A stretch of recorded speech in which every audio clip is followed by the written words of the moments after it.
Comment naviguons-nous dans les complexités de la foi, de la sexualité et de l'identité de genre avec la Bible?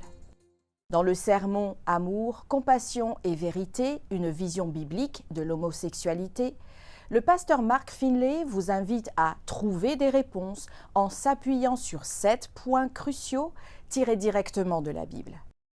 Le pasteur Finley, assistant du président de la Conférence générale des Églises adventistes, commence son exposé en expliquant ce qui le motive à parler de ce sujet.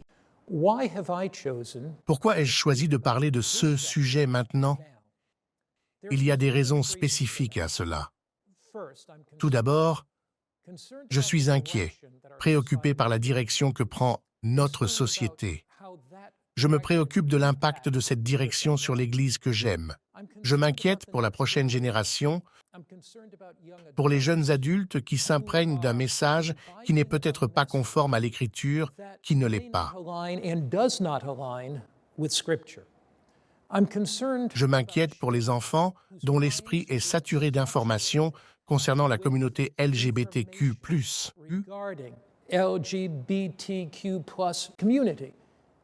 C'est donc pour répondre à cette préoccupation, motivée par cette attention, cet amour que je m'exprime aujourd'hui. Certaines choses m'ont amené à la conclusion qu'il est venu le moment de parler. Permettez-moi de vous donner quelques exemples. Voici quelques incidents récents qui m'ont motivé à aborder la question de la sexualité humaine. Le 3 juillet 2023, le New York Post a rapporté que lors de la récente marche des Drag Queens de New York, les militants ont entonné ce qui suit. « Nous sommes ici, nous sommes des homosexuels et nous venons pour vos enfants. » Ceci m'a semblé scandaleux. C'est choquant, mais ce n'est pas surprenant.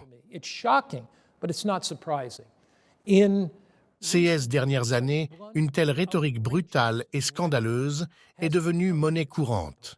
Il y a 2 ans, le San Francisco Gay Men's Chorus a publié une vidéo sur YouTube dans laquelle 81 de ses membres chantent le refrain « Nous convertirons vos enfants ».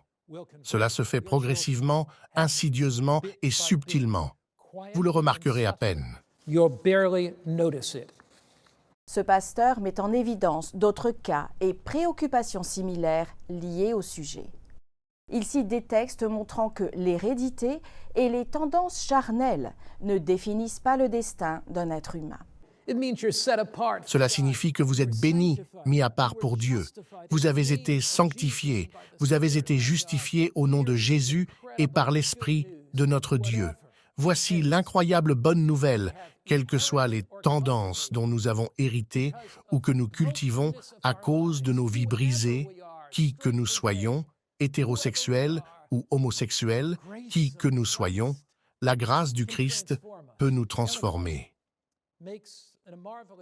Ellen White fait une merveilleuse déclaration dans le livre « Ministère de la guérison » sur ce point précis à la page 148. Ceux qui se confient dans le Christ, où placent-ils leur confiance? En Christ. Ils ne sont asservis à aucune habitude, ni à aucune tendance mauvaise, héréditaire ou acquise. Au lieu d'être soumis à leurs bas instincts, ils dominent leurs passions. Dans cette lutte contre le mal, Dieu ne nous a pas laissés seuls. Quelles que soient nos tendances, innées ou acquises, nous pouvons les vaincre par la force qu'il veut nous communiquer. Prêtez attention à cette déclaration. Quel espoir! Il n'y a pas de passion, innée ou acquise, que Jésus-Christ ne peut nous aider à vaincre. Quelles que soient nos tendances au mal, innées ou acquises, nous pouvons tout surmonter par la puissance qu'il est prêt à nous donner. Pour regarder la vidéo complète, visitez la page officielle de l'Église adventiste du 7e jour sur YouTube. Dans la section « Vidéo », recherchez « Amour, compassion et vérité, une vision biblique de l'homosexualité ».